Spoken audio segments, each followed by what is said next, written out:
Hello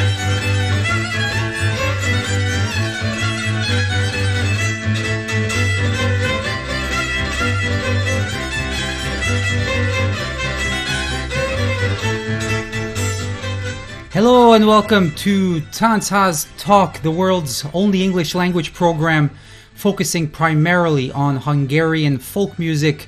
I'm Kalman Magyar Öcsi, speaking as always from Toronto, Canada. Episodes of Tanchaz Talk, which combine a mix of music and stories delivered by yours truly, are available as always on Tanchaz.com.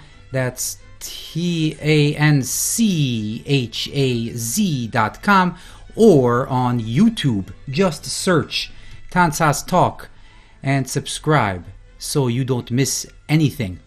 Today we have an episode of Tanchaz Talk Interviews.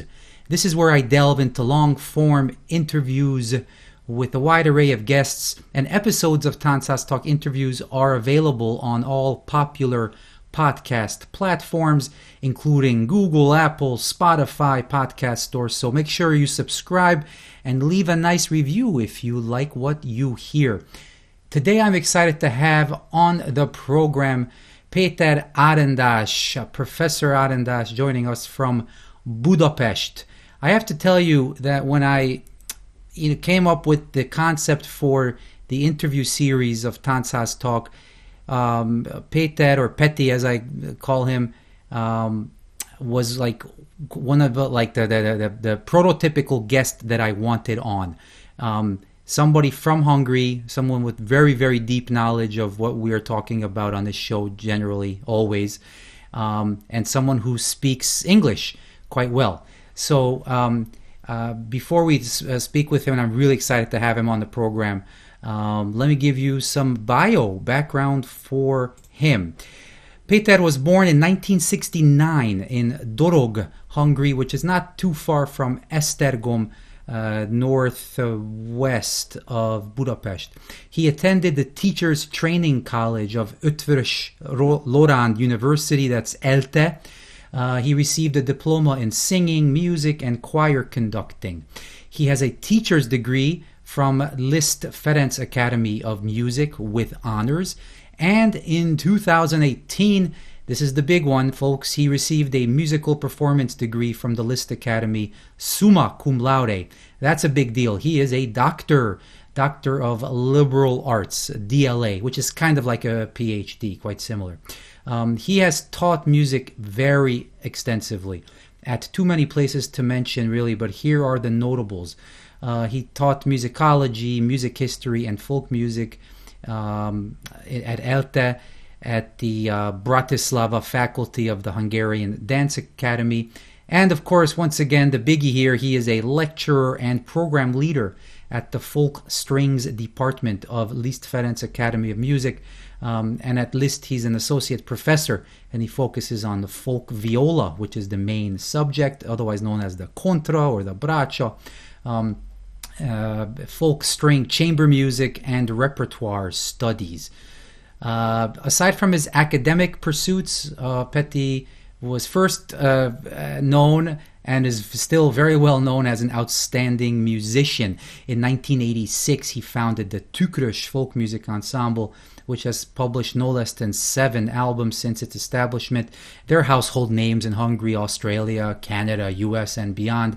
And their album Our Mezőség won the Phonogram Award for Best Authentic Hungarian Folk Music Album in 2010. From 1993 to 2012, he was a member of the Budapest Dance Ensemble orchestra, which later was merged into the Honvéd Dance Theater. His music can be heard on some of the most well-known folk dance productions of that ensemble. Of course, Tango of the East immediately comes to mind, Csárdas Tango of the East. He's also a member of the Gaja band, of course, as well as Tükrös, as I mentioned before. He has issued publications about a wide array of folk music materials, including about the music of Bonszida, Vajdasszentivány, Kalotaszeg, Magyar Palatka, Szék, you name it. Peti has written about it. He gives lectures. He regularly gives lectures at courses offered by the Hungarian Heritage House. That's the Hagyományok Háza. He lectured recently at the Fono a couple of weeks ago, maybe last week as well. He is a regular jury member at national folk music and folk dance competitions. He's a member of the board granting the Master of Folk Art and the Martin György Prize State Awards. And he's a curator of the Halmos Béla College in the National Cultural Fund of Hungary. Ah, wow, what a bio. 2000, Gold Certificate of the Hungarian Academy of Arts. 2001, Young Master of Folk Art. 2012, Silver Cross of Merit from Hungary. 2018, Folk Dance House Prize, Tanchaz Prize. Other activities he's been involved in, he was a staff member of the Utolsó Óra, the last hour folk music collecting program at Fono, which we talk about here once in a while. He is a regular contributor and author at Folk Magazine. He's hosted a show on Bartók Radio in Budapest titled Folk Music from Home. And since 1998, he's been musical director of the Táncháztalálkozó and all their related recordings CD series. I must also mention that he's provided wonderful liner notes for Jonta's CD many years ago, and he's an old friend. And I will say he has a very, very powerful impact on many musicians here, especially the kontra players, from Garda Levy and Alex Carpiza in Winnipeg and George Petran in Washington and many others. He's taught a lot, and he's very, very influential here in our North American Tanchaz movement. He's married to Barbie Baranyai, Barbie, who's a legend in folk dance circles, and father of three. Kata and Anna are from his previous marriage, his first wife, who unfortunately passed away many years ago, and the recently arrived Julchika, who I assume Barbie will have full control of during this interview. She's probably asleep at this point. So I am so happy to welcome, calling in from Budapest, Professor Péter Arendas. Hello, Peti. Hello, hi, Kalman. Welcome, everyone. You've told everything about me. So yes, we're out of time, and thanks for tuning in today. I'm so happy here for listening to you, for hearing your voice. Yeah, good. My pleasure. It's been a long time, of course. With COVID, things have really gone sideways. I'm sure, and we'll talk some more about that for sure as well. Petty, I know you quite well, but one thing I wanted to ask you about as we start the interview is whether you are a first-generation musician in your family, or tell me a bit about your parents and how you got into this whole folk music or music in general. Well, I'm a first-generation musician in my family. It means my parents they couldn't play music. My mother was a teacher in a prison. My father worked in a ministry in Hungary, but they loved music. So when I was a little child, mostly from my father, I got many kind of music. It was mostly pop music, so not classical or not folk music, but he loved it. My father's father was a teacher too, but he was an amateur cantor. Mm-hmm. So in the church. Yes. Cantor. So they had a huge piano in the house.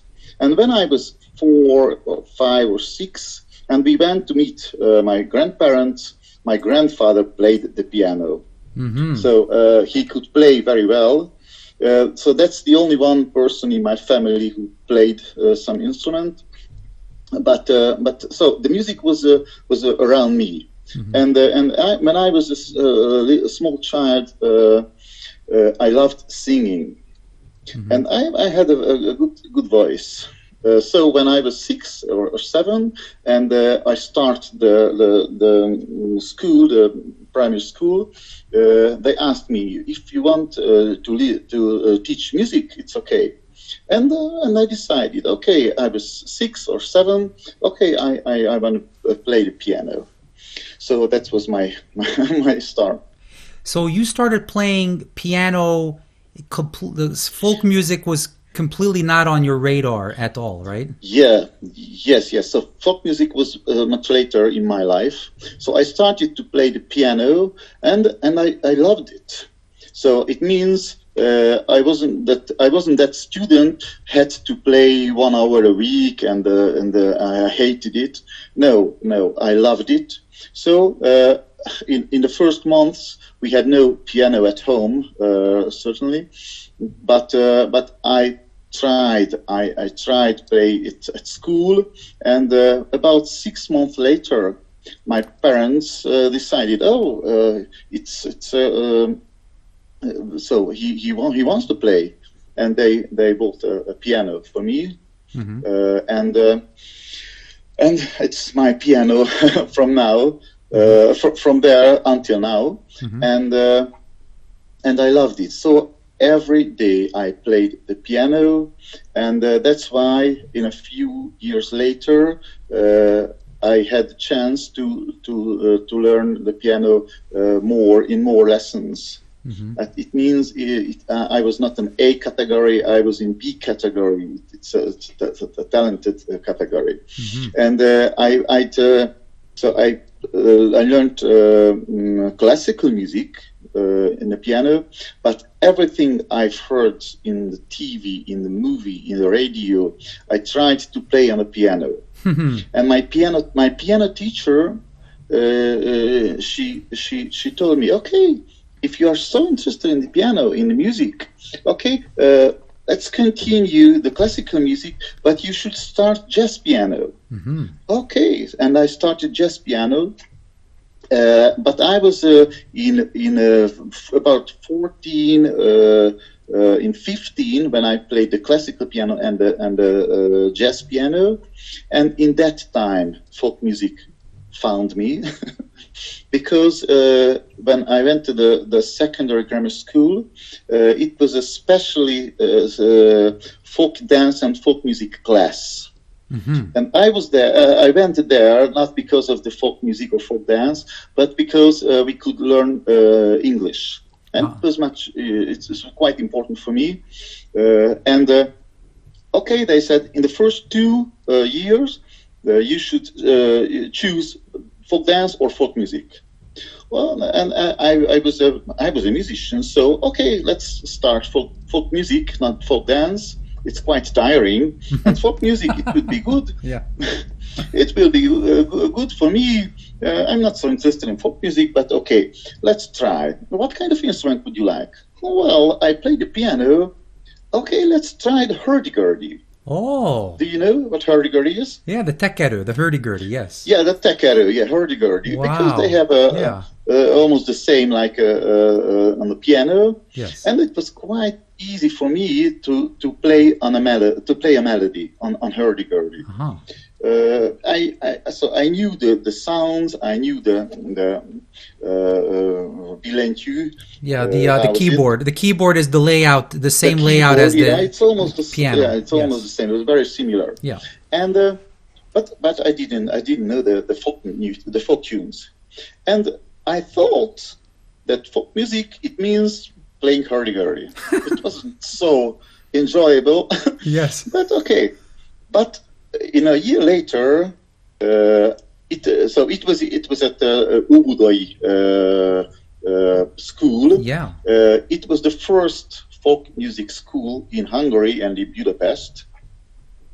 Óbudai Folk Music School, and the teachers were the Musikás and Téka, the members of the Musikás and Téka ensembles. For example, Csóri Sándor, for example, Jányi György, the kontra player, Havas Ritipál, the bőgő, and the hurdy-gurdy player.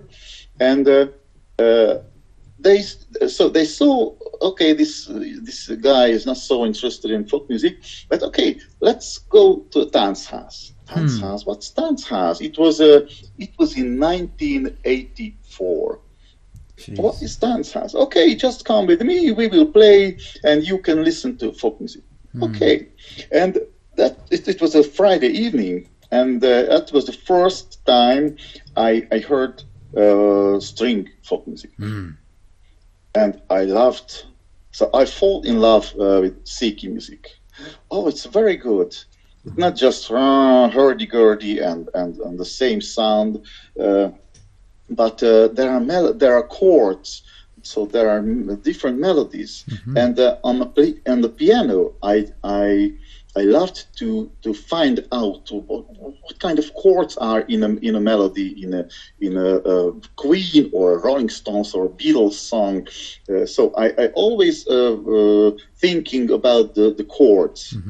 And I heard of Siki music, and there's a violin. Okay, I cannot play violin, but there's a kontra, a viola, playing chords. Oh, what kind of chords is so interesting? And that was the moment when I decided to play the folk music and play the kontra, so the viola. Who was the band at that time in '84? So you went to see like the Muzsikás or Téka, Tanchaz, something like that at that time? Yeah, in Budapest in that time. Every Tuesday was the Muzsikás Táncház at FMH. Yeah. It was in the 11th suburb, Fővárosi Művelődési Ház. Every Friday, that was the most popular táncház in Budapest at Almási tér. That was the Téka Ensemble Táncház. And on a Saturday, it was a Molnár utca with the Kalamaika, and a Sunday, it was a Somogyi Béla utca with the Méta. So there were the most important Tanchaz is in Budapest in that time. And from that moment, I went all the Tanchazes, and I made recordings with Téka and with Muzsikás and with other bands, because I wanted to learn everything about the folk music. But my teachers or my friends, Havasi, Tipali, or Gyuri, or Sanyi, they told me, oh, well, it's okay, but it's not the best way. You should listen to original recordings. Right. What does it original recordings? Well, there are recordings recorded by a folk music collector, and they on these recordings old the village gypsy musicians playing. Okay, and I got a few of these recordings, and then I decided, okay, we have to go to the villages and meet these old gypsy musicians, because they are the masters. And I started to collect the original recordings, not just what I made, but from the archive collections. Petty, you mentioned a few teachers you had at Óbuda, a few of these bands. At that time, do you remember? And these are all your friends now. Of course, these guys, but is there one kontra player that really stuck out to you as that's kind of my role model or my mentor? That's the kind of kontra player I want to become. Do you mean Tanchaz musicians? Yes, like of the teachers you had. The persons who I told, Csóri Sanyi, I think he was the number one at that time, and because he is a very good teacher, and I think almost all the folk musicians who started to play, to learn the kontra or string folk music, string instrument, Sanyi was the mentor of almost of all. So, and I'm so lucky that every week I went to Óbudai folk music school, and we had 1 hour, 2 hours, and then I asked. So I listened to music, and okay, how is it? What is it? And I went next week to meet Sanyi. Okay, Sanyi, would you please show me? It is a Kalotaszegi legényes, and how can you do it? Or what can you? What do you do? So Csóri was the first one, and Lányi Gyuri, the contra player of Téka ensemble, was the other teacher of my contra. Well, I didn't mention this in your introduction, but you are actually left-handed, so you play the other way. I know I know you play the right way, and we all play the wrong way. But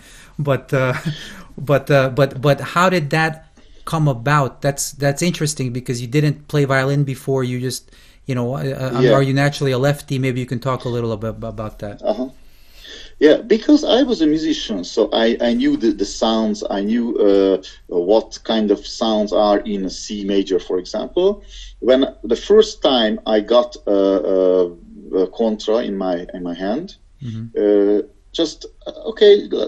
what is it? An A sound, a G sound, a D sound. Okay, let's find a C major, for example. So I got the contra in my hand. It was not mine; it was another's.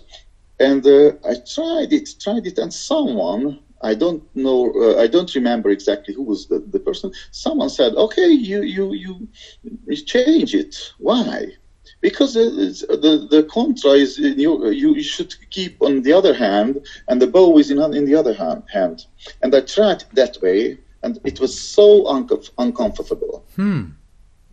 Interesting. And I didn't play violin before. But I tried it, and it's much more comfortable this way. Are you left-handed? Yes, I'm absolutely left-handed. I write with my left hand, so absolutely. Okay, it's no problem. No problem. No, in folk music there are many left-hand folk musicians in the village, gypsy musicians, but in the dance house musicians, I think I was the first. Yeah. When I started to play with my left hand. And nowadays I have friends, and I have colleagues, and I have students who are left-handed. So it's not so interesting, but in that time it was so interesting. Right. I looked at in a mirror. It's okay. Yeah, it looks normal. So I didn't realize that I'm not okay. But it was just so one day, and then so everybody said, okay, if you're left-handed, okay, do this. Do you think that your experience of having sounds like about a 9, 10 or 8, 9, 10 year musical background that did not involve Hungarian folk music, does that and then so you as a somewhat developed musician, as a mid-teenager, knowing theory already at that time, you that's when you started picking up Hungarian folk music. Does that enable you to now teach it a little differently? Because for me, for instance, and many of your colleagues, they grew up with this music since they were in their mother's wombs, but you did not. So you came at it in a kind of a different, kind of midlife, so to speak. I know you were still a teenager, but does that impact the way you're able to share the material and unpack the material to students, you think? Well, it was a very different world in the middle of 80s. When I met the original Hungarian, I decided, okay, I need it. There were no books, just recordings, and there were the musicians, the folk, the dance house musicians, and then the village musicians. So how to learn it. Hold on, Peter. We're having some Wi-Fi issues. You there? But sorry, can you back up a little? I hear you, but we had a little Wi-Fi issue. So you said that there were no books and no books, no Wi-Fi, no. Just we have just cassettes. Cassettes. So when I went to dance house, and I met other young musicians. Oh, do you play folk music? Yes. Oh, I want to play too. Do you have some recordings? Yes, I have 2 cassettes. One cassette is 60 minutes, so I have 2 cassettes with folk music. Oh, can I make a copy of this? Okay, you should come to my flat and okay, we copied it. And I had 2 cassettes. Oh, I listened to these 2 cassettes all day. And then next week or 3 weeks later, from another young musician, I got 2 more cassettes. Then I knew, so it was 1 or 2 years later when I heard about Népművelési Intézet. It's the Korvintér where the Hungarian Heritage House is now. Right. There was a szakmai ház. It means there was it's like cultural education. 3 rooms. Yeah, okay. 3 rooms where musicians and dancers there were, and if someone was interested in folk music, they made copies of original recordings. Okay. So I bought lots of tapes and went there. Okay, please, I need all the music. And they were laughing. All the music? There are much more 100 hours. Wow, really? Okay, give me. And I listened to the tapes and listened to the cassettes. So it was a very, very different way, and looked at each other. So I went to Tanchaz not just enjoying and having fun and drinking and dancing, but all the time I listened to the other musicians. Okay, what do they do? How do they do? Okay, what kind of music? It's székelyföldi music. Okay, what kind of melodies? That's why I made recordings of these Tanchaz musicians. And then when I went to Transylvania, it was the first time when I went there. It was in 1986, I think, with Havasréti Pali, and we spent 1 week in Kalotaszeg and Mezőség, and we were in Magyarbece. Well, it was like a brainwashing. Yes. So yeah. So absolutely, when I came back from Transylvania, so it was an absolutely different world, different people. It was in Ceausescu era, so it was quite dangerous. But we could meet the old gypsy musicians, and they were and listen to not just the music, but their speech and how they think. So it was. I think it was very important. There's back for your generation, we're in the same generation, but there was a very, at that time, I think, very ad hoc self-exploration. Almost you learned the amount you learned pretty much corresponded to the amount of questions you asked, how pushy you were, how eager you were to extract information from different people. Now we have this unbelievable body of work and literature and educational schools, certified teachers, etc. A big part of this is the Liszt Academy folk department. Can you talk a bit about how that formed, what was the reasoning behind it, and we'll go from there. I do have we do talk about the Liszt Academy several times on this program. We've had Solomon Shoma, for instance, was a guest, one of my first guests on the show. But I wanted to know more about the background, and this is an unbelievable cultural institution, a classical, world-class classical music school, and now it's got the folk department. Let's talk about that a bit. Okay. Well, it's quite strange.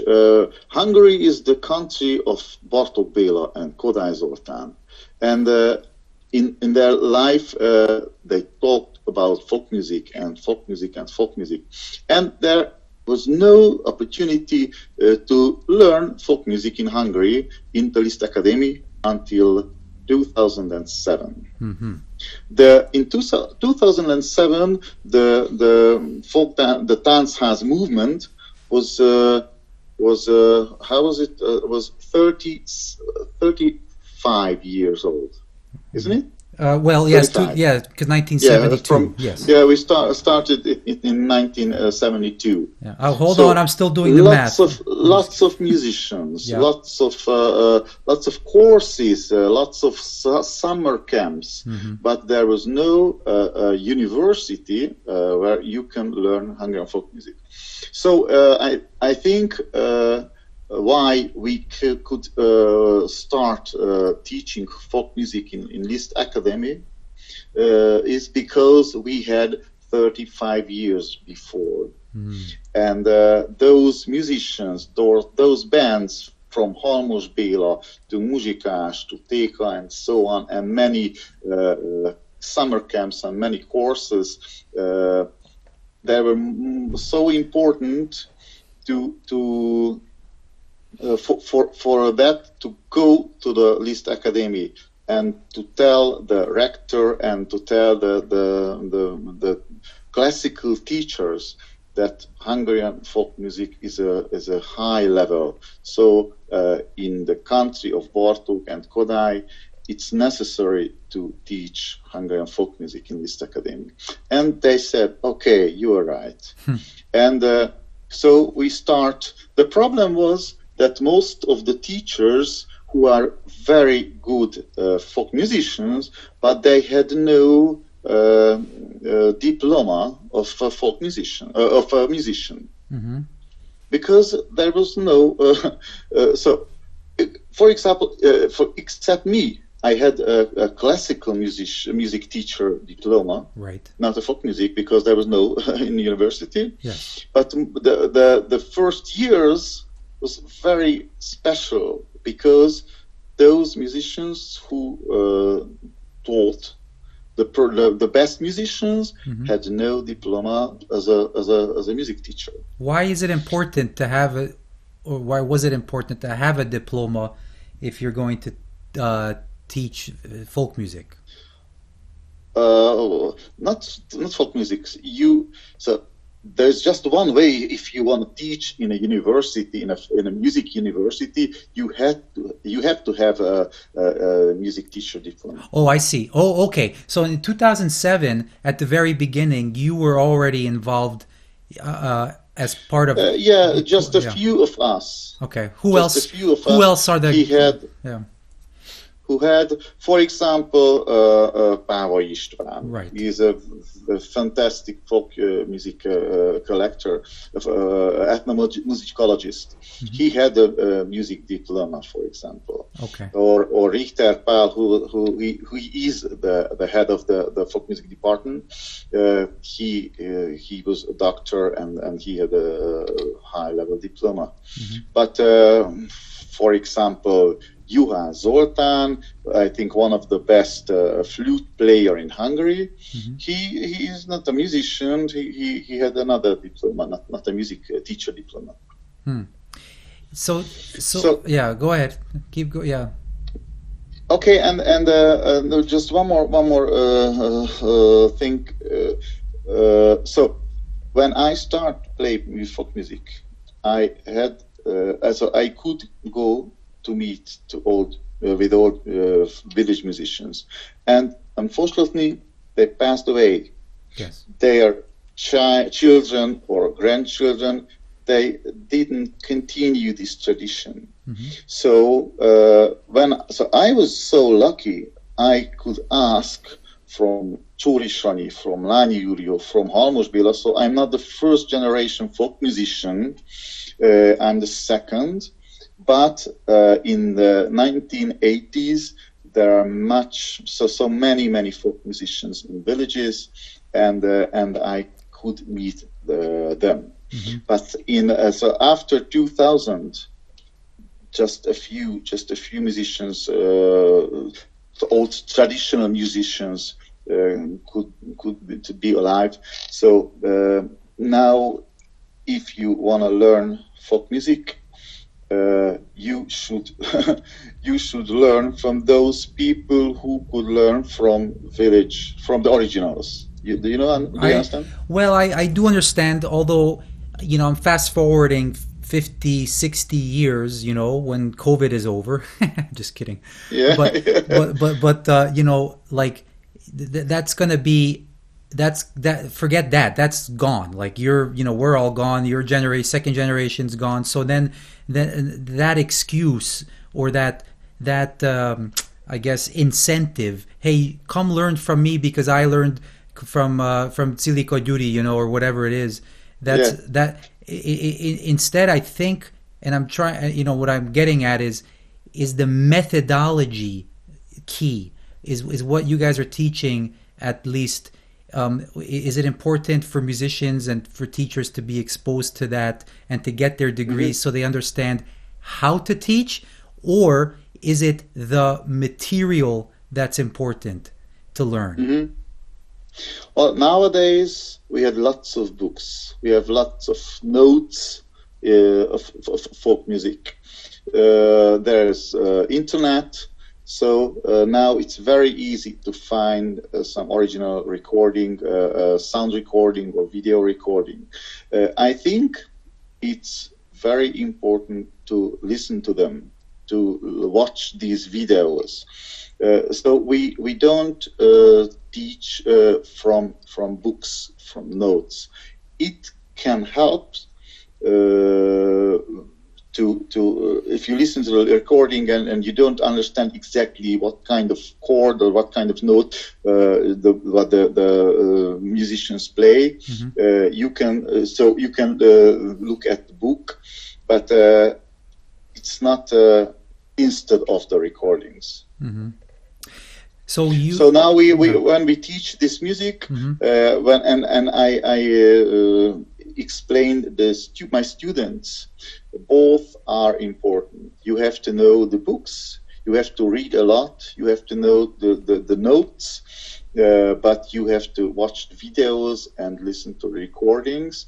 And if there is one musician, or the last one in Kalotaszeg, or the last one in Mezőség in Transylvania, you should meet him and ask him and play with him together. Right.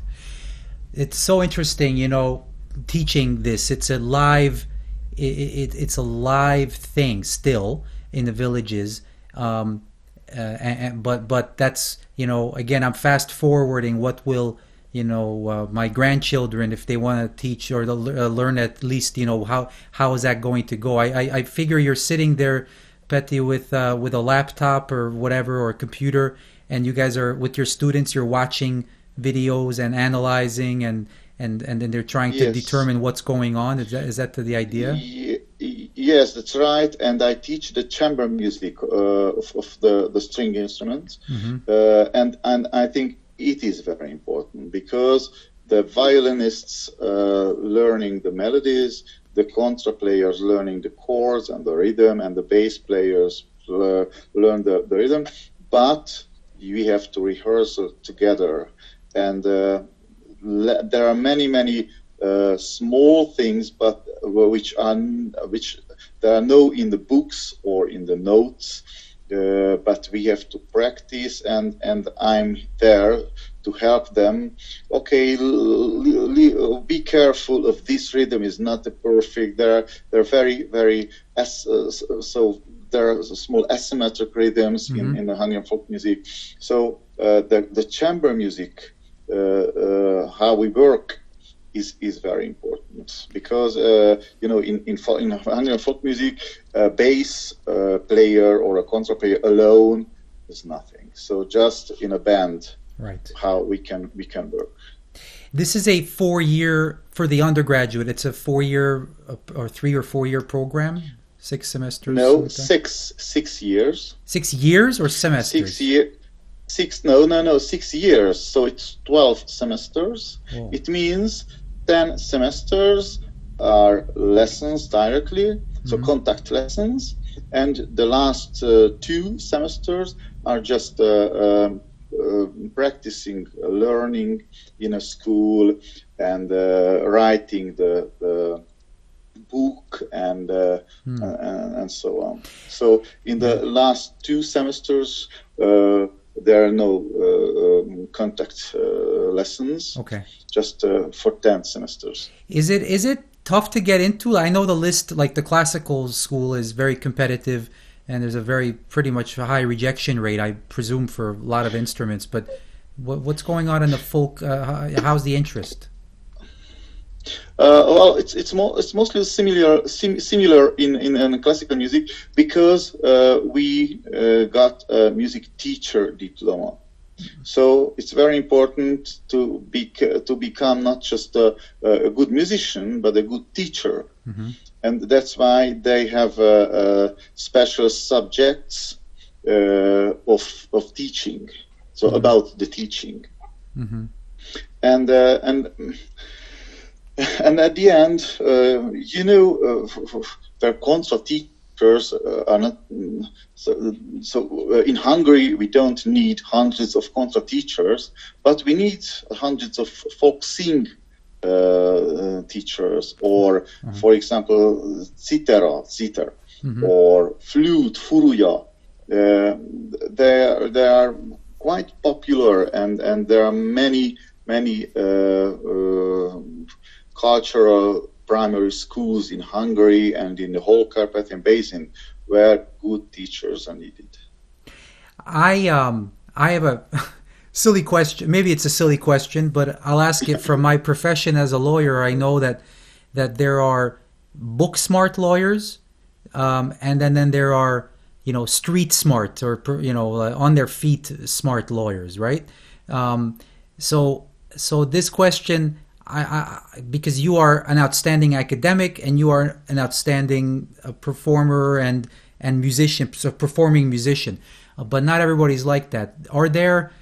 Do you deal with students who are book smart, but put them in front of a crowd, or they wilt away and they disappear, their character's gone, or the other way, they're fabulous musicians, you'd want to dance to them and at a Tanchaz for sure, and you want to jam with them, but forget it in terms of cracking a book open and trying to study or something. Do you deal with those kinds of difficulties? Mm-hmm. Well, in the first year, I talked to them a lot, and I try to explain, it's your decision. If you want to be a good Tanchaz musician, that's okay. If you want to be a good folk music teacher, that's okay. If you want to be a book writer, or write the notes in an archive department, it's okay. And I look at them for years, and there are young students who they are very happy on a stage as a musician. Okay, you will be a concert music player, mm-hmm. A musician. Someone is hate the stage, right? And just love playing in a smoky pub.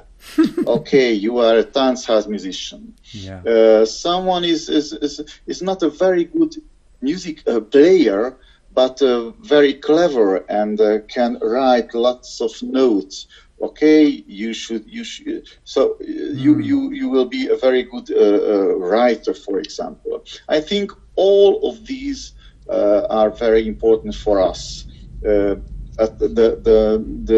folk music movement, but the Tanchaz movement, we need all these people, mm-hmm. because now it's a huge, like a huge building, and we need all the bigs in a building. Mm-hmm. Bricks. Yeah, bricks. Yeah. So you have to find what kind of bricks you will take to mm-hmm. this building. Yes. And I suppose it's the same thing with all professions, and some in law school, of course, people make that decision as well afterwards. Who was the first violinist that you played with that was full time? I'm gonna guess it was with Halmos Attila, and that's what formed Tükrös, but I'm not sure. What was your first kind of band setup? Yeah. You were right. Okay. When I went Tanchaz the first time, when Havasriti Pali told me, okay, Friday evening, let's go to Tanchaz, and I went there.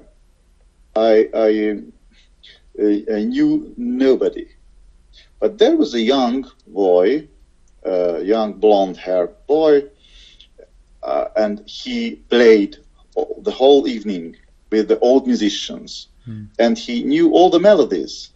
Oh, who is this? Who is this? He knew all the musicians. He knew all the melodies. He was not shy. I was shy. I was sitting on a chair and looked around. He was not shy. He played and drank a beer, but he was 15 as me. It was Halmos Attila, and when I went to Tanchaz to Almási tér twice or a third time, okay, I went there and introduced. Okay, hi, I'm Peter. I started to play the kontra. Okay, hi, I'm Attila. Okay, and we became friends. And in a few months later, we decided, okay, let's found a band. But we were absolutely beginners, mostly me. I was absolutely beginner. Okay, let's found a band. Okay, our name we call. Okay, let's be Tükrös. Okay, we were 17, and from that time we met every weekend in an Óbudai school. There were no lessons on weekends, so the whole school was empty. We got the key of the school, and we went there Saturday morning, and we practiced. Attila brought some cassettes. Okay, listen to it. Okay, try to do it. And we practiced a lot. So in the first year, just we two, the Tükrös was 2 members, Attila and me. Right. And we practiced a lot, and then Langer Zoli, a bass player, joined us, and Liber Bandi, kontra player, then later timbalom player, joined us. It was the first Tükrös group.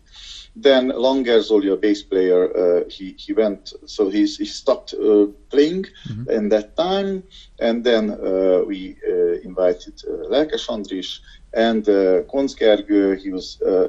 He is a 5 or 6 year younger than us, and we knew him, and we called him to play with us, and so that was the one. And then we had a singer, Korpás Évi, from Slovakia. Yeah.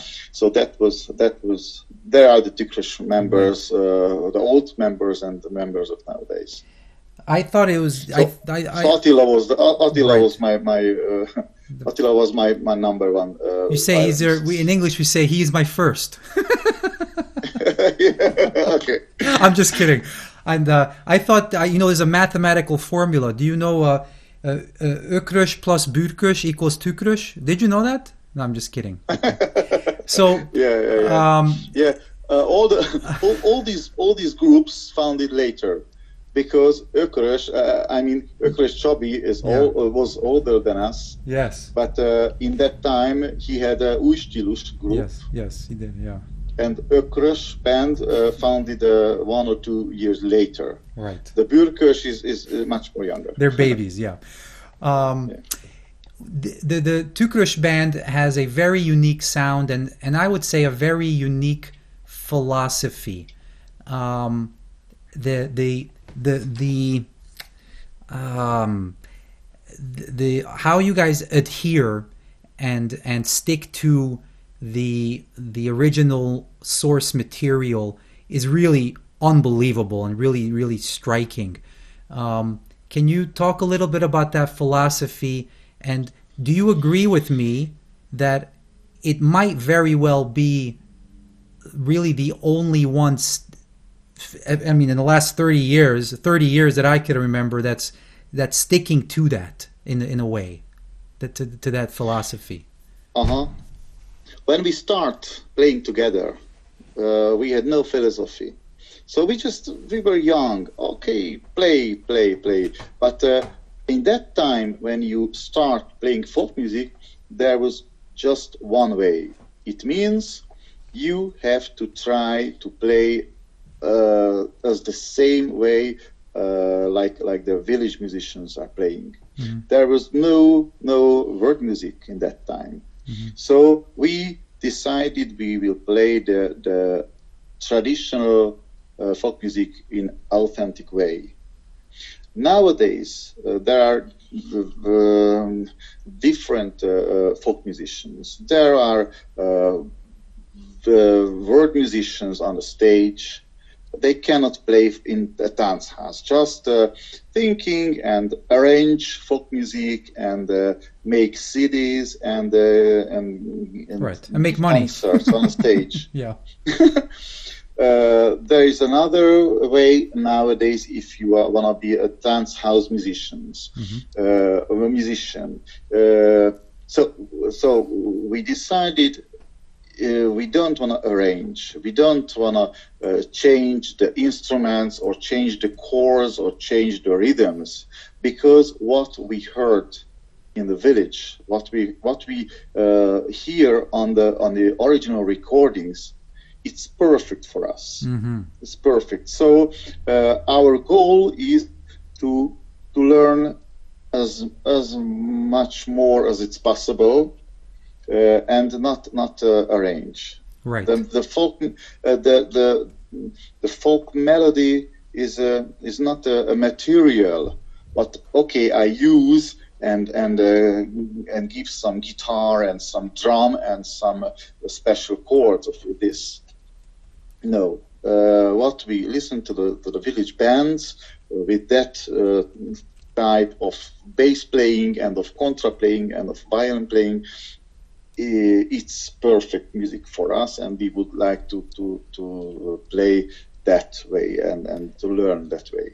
I want to drill down a little on that, Petty, because you're suggesting like there's like the world music on one end of the spectrum there's the village, as recorded, pure form, and then on the other spectrum, end of the spectrum, you're talking about world musicians, and I understand that. But what I'm saying is Tükrös is as close to the authentic spectrum as possible, but you don't get to the world music end of the spectrum before going through most every band, including my own band, for instance, but from some amazing folk bands, like let's say Duve or maybe even Üstürü, etc. I'm saying Tükrös will almost replicate with a little more advanced level of musicianship, but replicate exactly the way the source material is. That to me is unique. Thank you. Thank you, Öcsi. Thank you very much. I think it's very important. So it's not just a music material, but it's very important to know how these musicians were thinking, how they lived. So, for example, Gergő or Halmos Attila, he was born in Budapest, but he moved to a village, and he had animals, pets, and he worked on the ground. Or Gergő, he cannot live a city life, right? So the natural life is important, right? So and I think when we play this music, it's not just a music material what we use, but we would like to understand the world where this music was working perfectly. Right, and that's so interesting because our mutual good friend Sas Yoji often speaks about the fact that this music does not have to be improved. The music is perfect, and that's what we should accept. And we can debate about what world music is, and by golly, we have debated about it, and there's many articles written about it, and there's a lot of, interest in that topic. But ultimately, yes, I mean, if people listening, I want, Petty here, Petty lives a city life. You could hear he speaks perfect English as well. I mean, this is a man of the 21st century, but in order to keep that philosophy alive, I don't know if there's can ever be a band like Tükrös again. I'm not sure it fits into the world anymore in the future, So I'm so happy, I talked about 7 recordings, there are probably more maybe, but I think everybody should be listening to those and really get because they really drill down on various regions or various villages, and that's amazing to me. Yeah. Thank you for these questions. That is important. And I live a city life, but so my goal is to show the students how was the life 50 years ago or 60 years ago, and how they were thinking, what were the problems of their life. How do you know, Petty? Absolutely different. Absolutely different than nowadays. But how do you know? Well, I asked the old musicians. So I met them in 1980s when they were 60, 70, or 80-year-old people, and they talked about young age. And in Transylvania, because of the close country, the people lived almost the same way like in Hungary in the first half of the 20th century. Interesting. Yes. Petty, there's an additional aspect to you, and anyone listening to your bio background, it could immediately hear it. There's aside from teaching and performing, there's a third part, which is I'll call it the business part. Curating and helping organize the Táncháztalálkozó, doing a radio program, writing for Folk magazine. So there's like that's kind of yet another unique kind of skill set that I think you have, and I hate to say it, and maybe we can talk about this a little. Is this the opportunities that lie there for you might lie there because unfortunately a lot of folk musician colleagues might not be as organized and as savvy on that front as you are. Is that where that's coming from? This extra, I would call it extra work you do. I know it's also probably somewhat financially beneficial to do that work too, but maybe you can talk about all these other activities that you're involved in. Someone says I'm a workaholic, isn't it? Yeah, workaholic. Yes. Yeah. I do just one thing, and I do just one thing from 30 years or 35 years. I want much more people get known of this fantastic music. So when I teach, my goal is to know this music. When I make a CD, my goal is to know this music. When I have a tour and I go to the States to the Chipka camp, my goal is the same. So when I make a radio program, my goal is to know this music, to achieve as more people as I can. Right. More eyes and ears. So basically, you can't say no to an opportunity. I say no sometimes. I say no sometimes because now I'm more than 50. So I have 24 hours a day, as everyone. Yes. And I'm lucky because I have a lot of things to do.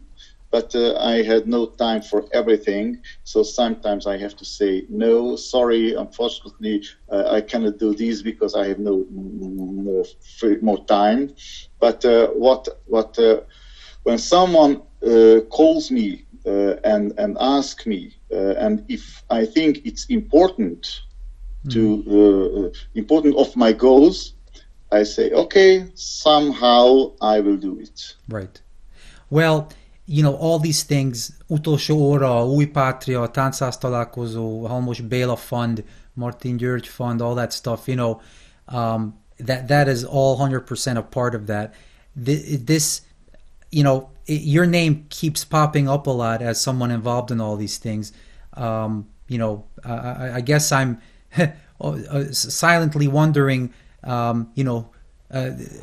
who the next you will be. When you say no, someone else will need to step up, and I know there are other people that are actively involved as well, so don't want to put this all on you, but I hope you are preparing future generations and future people to do this work, right? Yeah, I have to say I have no private time, but it's not a bad thing for me, because my job, my work is my hobby, is my life. So I have no private time. I would like to spend more time with my family. Yeah. It's sure, but so a new work gives energy for me, and that's why I cannot feel that, oh, it's horrible, why can I do this? But I think, okay, that's one more opportunity to achieve much more people and open their eyes. It's a fantastic culture, it's a fantastic music. I know, and I would like you to know too. Right. And it gives energy for me. Good. I know, and I mentioned your bio, you were for many years a part of the orchestra for Budapest, which became Honvéd. This was together with Gaja and many others.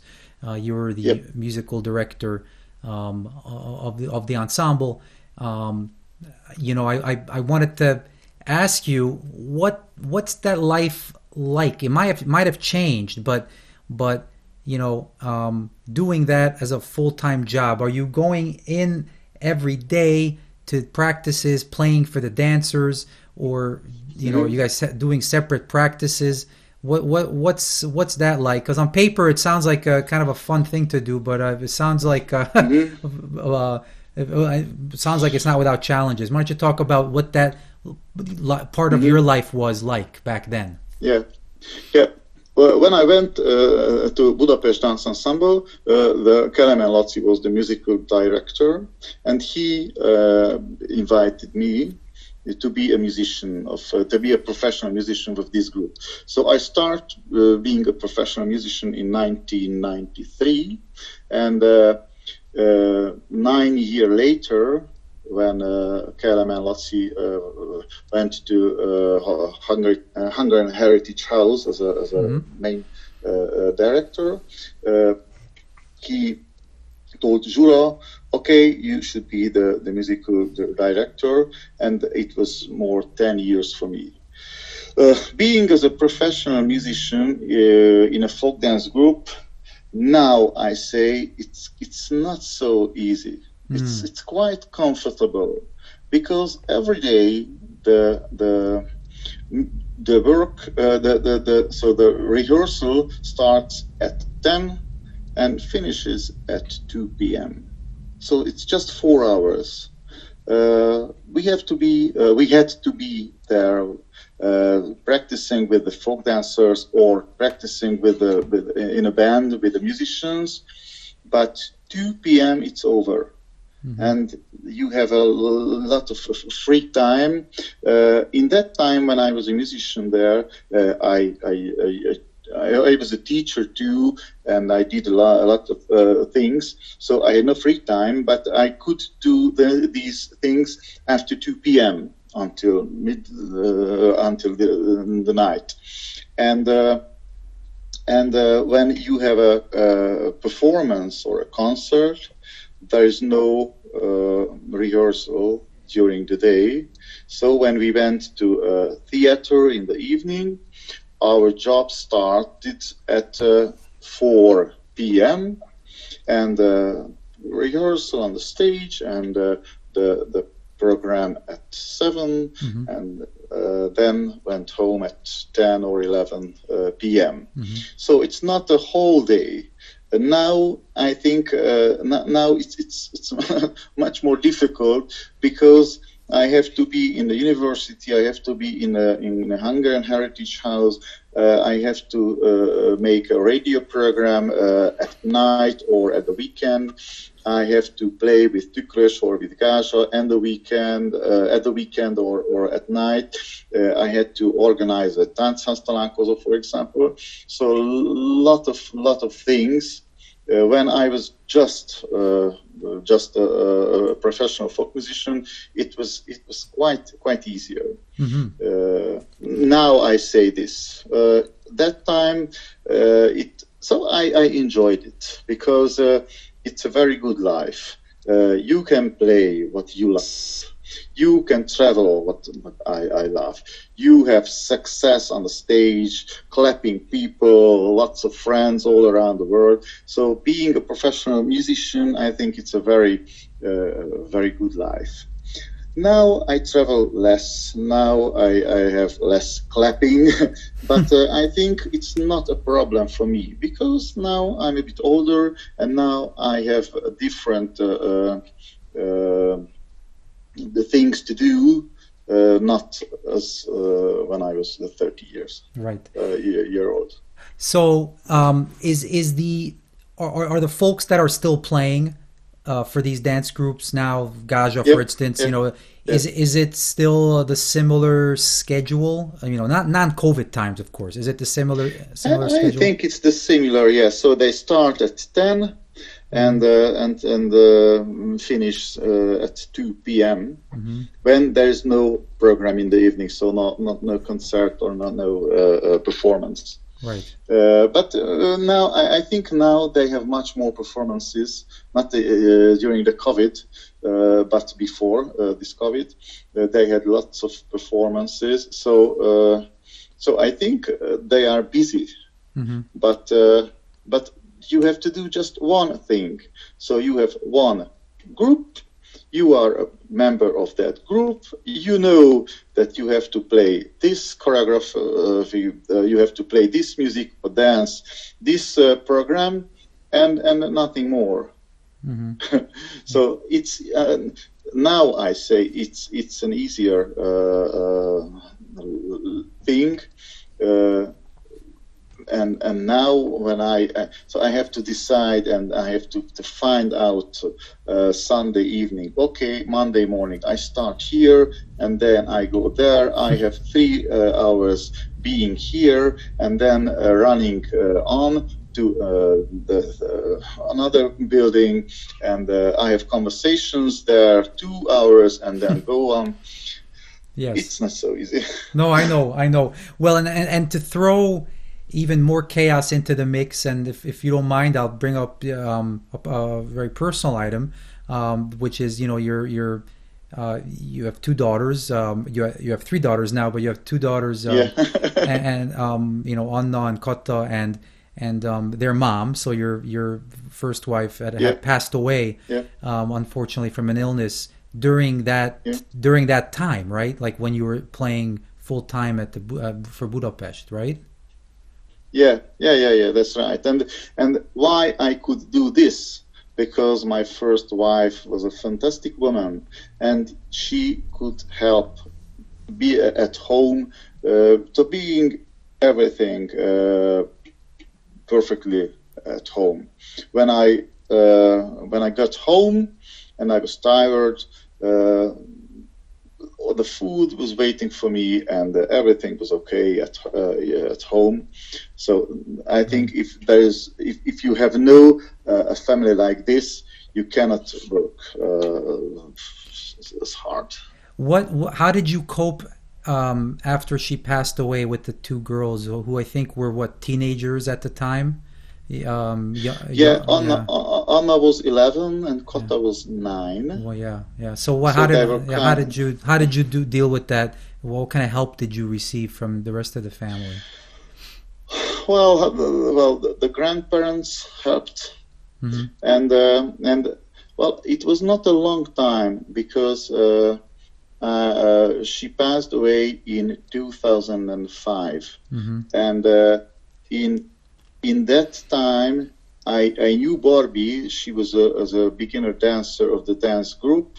We couldn't talk before, but in that year, in 2005, we had a huge tour in America, in the States, and Canada.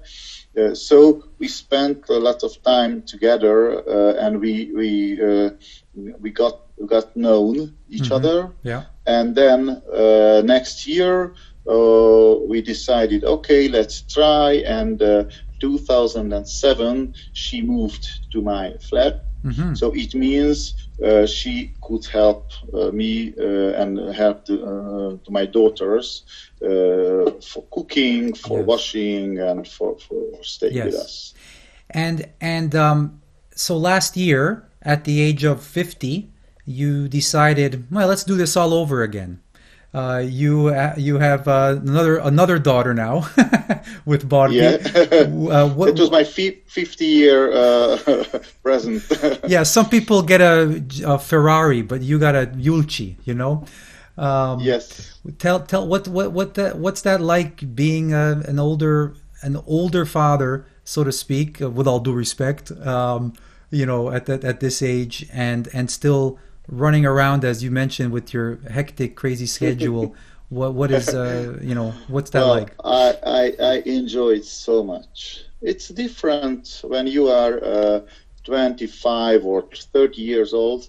The friends are very important. To be everything, to be in all Tanchaz and everything, to be there. It's important. Certainly the family was important too, but now I think the family is much more important. So now I don't want to be in all Tanchazis during midnight, until midnight or later. I don't want to be in all the festivals and everything. Right. I try to spend more time with my family. Well, for me, the COVID was not so bad. Because of this. Because in the spring and in the summer we had no festivals, we had no concerts. So I went to the Hagyományok Háza, to the Hungarian Heritage House, twice or 3 times a week. The university, the teaching was online from home, but every weekend, every evening were free. So I was here at home, and I could play with my Yulchi, and we could talk with the Barbie. So it was the good side of this pandemic. Yeah, I agree. There certainly has been good sides. Are you back teaching in person? Yeah. From September, we started the new school year. So personally, so now I go to the university twice a week. Okay. And the private lessons are absolutely working. The chamber music on a Liszt academy is there is a limit. It means 5 people in a room maximum. So I had to separate my groups because we had 12 approximately. So now I have 3 groups, and I work with the group A, and then the group B, and the group C. Do you still? But it's personal. Right.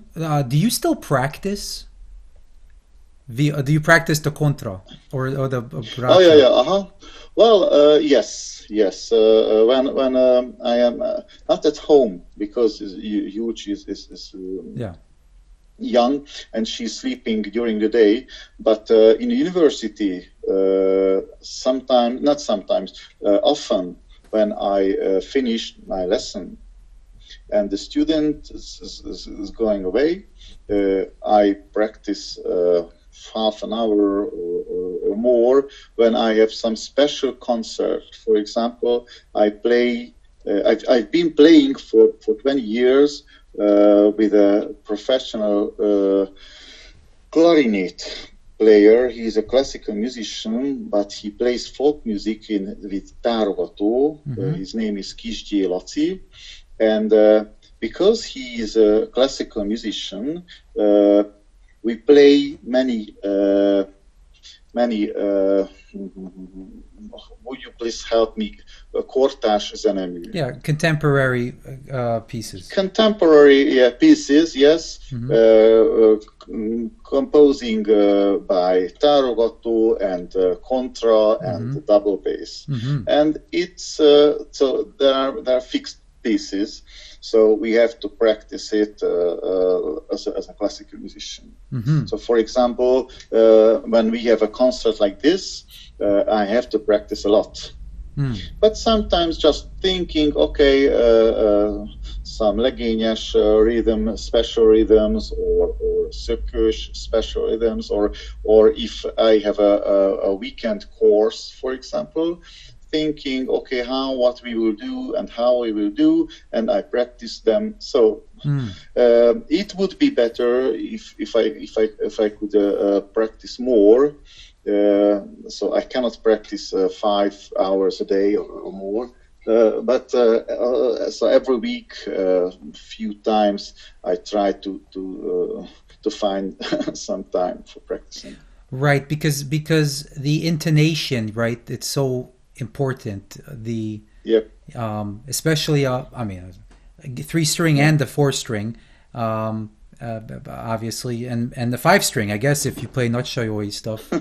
No, but no, Nagysajoi is 4-string, but it's flat bridge. So but you know, it's always interesting to me because you ask some folk musicians, some very experienced, very well-known folk musicians, do you practice? They go, no. I mean, I practice when I'm playing, and I'm playing all the time, and I'm thinking a lot. So thinking, because Petty, you know, if you think about a chord structure in your head, maybe a nice way to end a legényes 8-bar thing, that it won't take you to practice to execute that when you do it, right? Because you've considered it, it's in your head, therefore it's in your fingers because you've been playing for 35 years.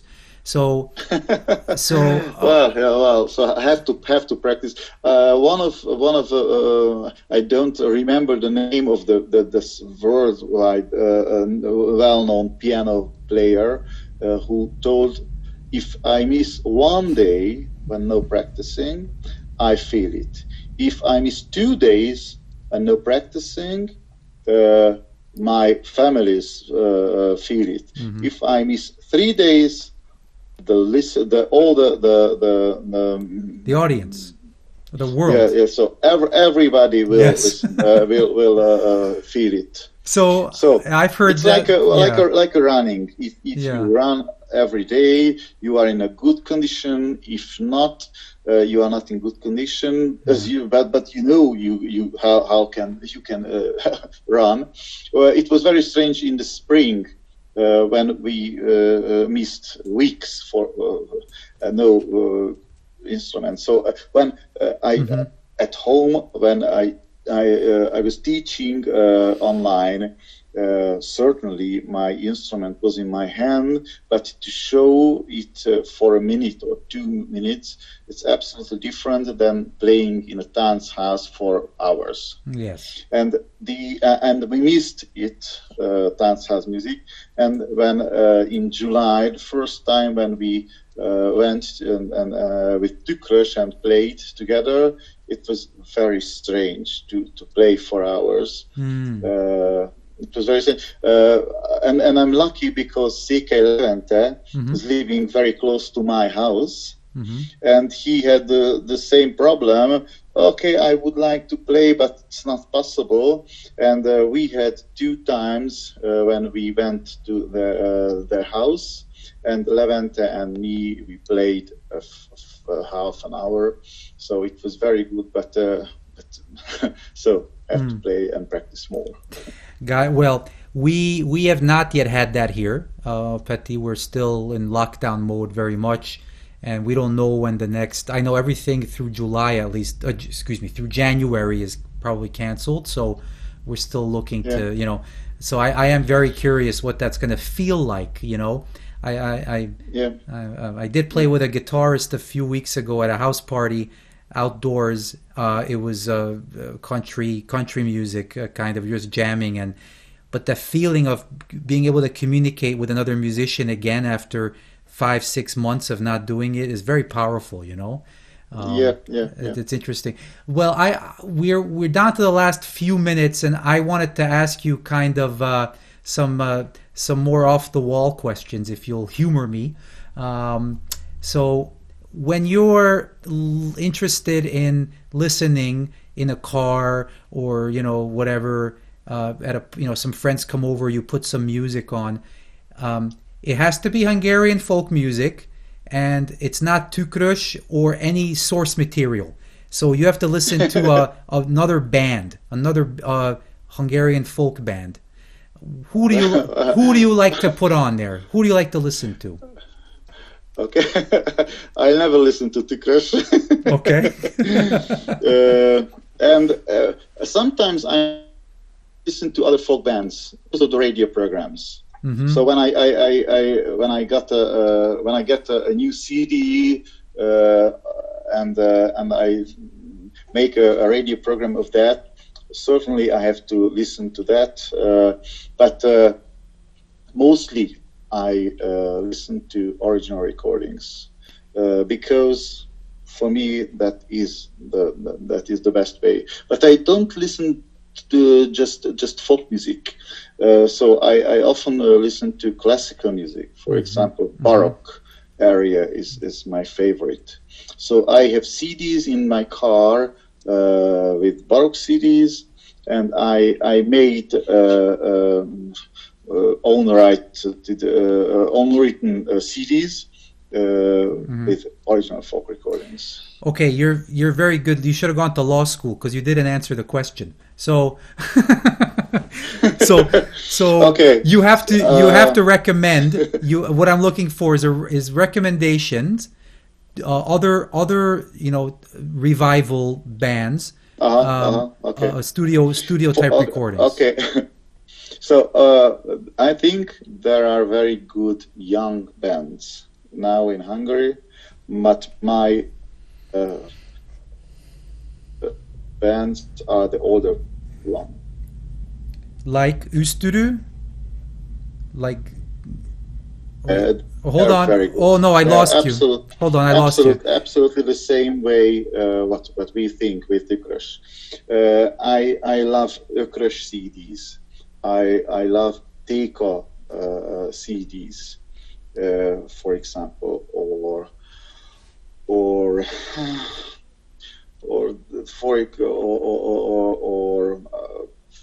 a few felvidéki, for example, Lakatos Robiék. Yes. They don't play just authentic music, but so I like the not just authentic music, but right. I want to play just authentic music, but I can listen to a good piece which was from folk music. So I love Bartók pieces too. Petty, the Wi-Fi went out for a little. The first band you mentioned before Tükrös was Üstürü, is that right? Yep, Üstürü and Tükrös and Téka. Yeah, good, great. I agree with you, and we do play a lot of their music on this show, so that's great. What's your favorite play? You've traveled all over the world. What has been your favorite place to travel, and why? uh, we could go to Australia with Tükrös for 5 times, and that was the best for me, I think. Nice. I could we could go to the eastern part, so Sydney and around Sydney and Melbourne and Brisbane, but 3 years ago we went to Western Australia, to Perth, and different worlds, but I loved both. But mostly, I love Australia. I love Greece, for example. It was a good. I had good time in Greece a few times. America is different. America is very strange because there are parts of America or of Canada what I love, and there are parts or cities which is very, very strange for me. But I have lots of friends in America, so that's why if I go to America, I love being there, because fantastic people like you and Jonto and other musicians and other dancers are there. So it's a very enjoyable time being there. But if I thinking about the nature, I think Australia is the best for me. It is beautiful. Yeah. Philadelphia is naturally beautiful too. I'm just kidding. Petty, 2 more questions, if I may. You are now teaching the future generation of folk musicians. Where do you see the Hungarian folk music movement going in let's say 10 or even 20 years, if you can see that far out? Things have changed so much in the last 20, 30 years. What will they look like in 20 or 30 years? What do you think? Well, I'm so happy because if I'm looking around, I see lots of young musicians. And hundreds of young musicians or thousands of young musicians who start playing Hungarian folk music. I think it's absolutely normal that if there are so many people, they don't think on the same way. So someone prefers the authentic traditional music, someone prefers the world music, someone prefers the city village music, not village, gypsy music, sorry. So the Magyar Nóta. For example, it's okay.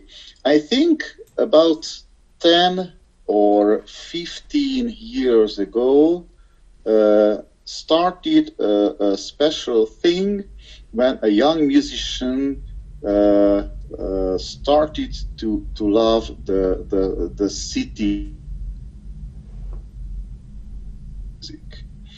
and the world music, and there were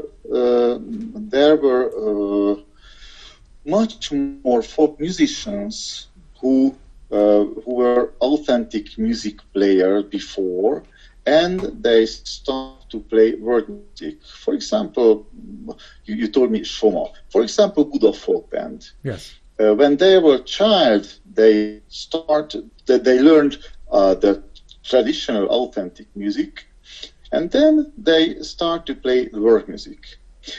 What I see now is coming back to the traditions. It means, for example, Szalóki Ági made lots of fantastic CDs together with jazz musicians, and I love those CDs. But now she mostly wants to sing traditional music with traditional musicians. For example, Salamon Somla. He did the Buda Folk Band. Now he says no world music, the traditional authentic music is the best way. And there are much more musicians like this. So now what I see is now it's a trend again to play as authentic as it's possible. That's amazing. And I hope, yeah, and I hope it will continue. So in 20 or 30 or 40 years later, there will be young musicians who wanna learn the authentic style, and it's our mi az felelősség? Responsibility, yes. What we show now, it will happen 20 or 30 years later. Yes. Now, young musicians cannot meet Neti Sanyi bácsi, but can meet, for example, not Tükrös Csabi, unfortunately not, but Csóri Sanyi. Yes. Yeah. So a student, others, a direct student, who can show what he did. Mm-hmm. So when I had the first diploma, Kodály wasn't alive, mm-hmm. but my teacher was the best student of Kodály. Mm-hmm. So for 4 years I listened to the stories of Kodály because she was a fantastic classical music teacher. She talked about Kodály a lot. Mm-hmm. And it's like this. It's the same like this. So we can we have to tell the young musicians about those village masters, and if they understand it and if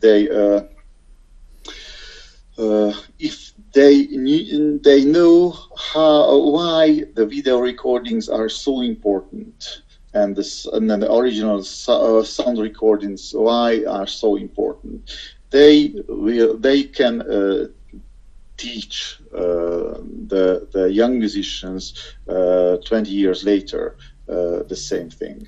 Are you guys working on a way to convey to future generations or to people like me who are thousands of miles away to talk about the essence of the recordings and the essence of the people and essence of the struggles Neti Sanyi or Csangáló or Zerkula might have had in their lives,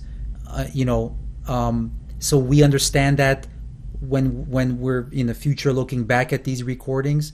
Is that being done? I know some of it's being done, but I just want to ask what steps are being taken to preserve that memory. I think it's not done. If I understand your question good, I think I have to tell about the village musicians. I have to speak about the first generation folk musicians. I have to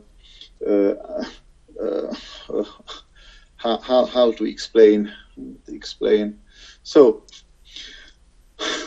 I think I never stop. So we have to speak about these things until we are alive, mm-hmm. and then our students have to speak these things. This is the tradition. This is an oral history. Is that what you're saying? It's still an oral history in general. Meaning, what I'm asking is, can we write a book or do a PowerPoint presentation about this? It sounds like to me you're saying no. It sounds like this is a very personal thing that, to understand the music, it requires not just reading and not just listening and watching, but also some kind of oral history.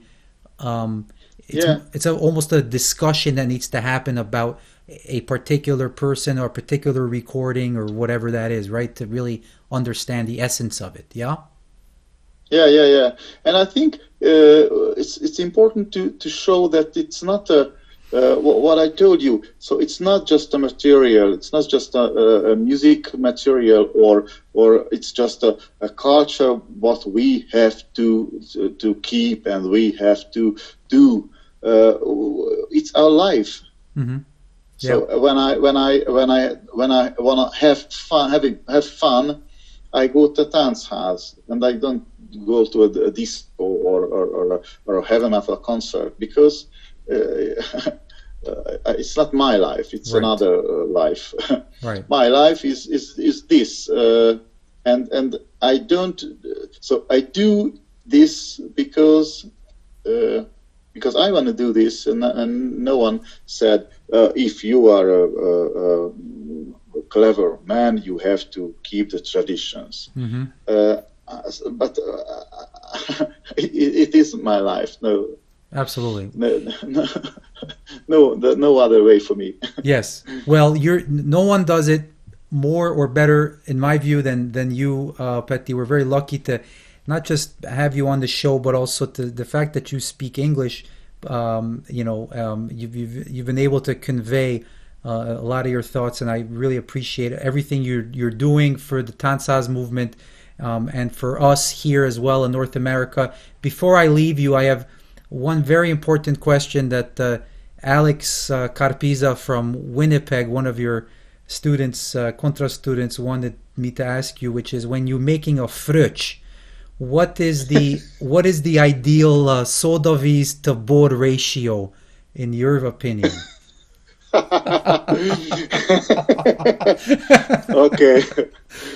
Okay. My friend Alex. Okay. So I drink fröccs. Mostly I don't drink beer. I don't drink pálinka. I drink just fröccs. And now my favorite is dry white wine. Mm-hmm. 1 part of wine and 2 parts of soda. Because it's we call it hosszú lépés, long step. And oh no. When you mi az szomjas? Thirsty, yeah. Igen. Or so. Sorry, now I'm a bit tired. Yeah, no. So, okay. So this is my favorite white or dry white wine, 1 part, and soda, 2 parts. And it's very, it's like a soft drink. Yeah, exactly. And the professor has answered your question. Petty, once again, thank you so much for being on the show and for sharing your time with us. And thank you to your wife and your baby for letting us have you for this time. Petty, thank you so much. Have a wonderful night. Thank you very much, Kalman. Thank you very much. I enjoyed it.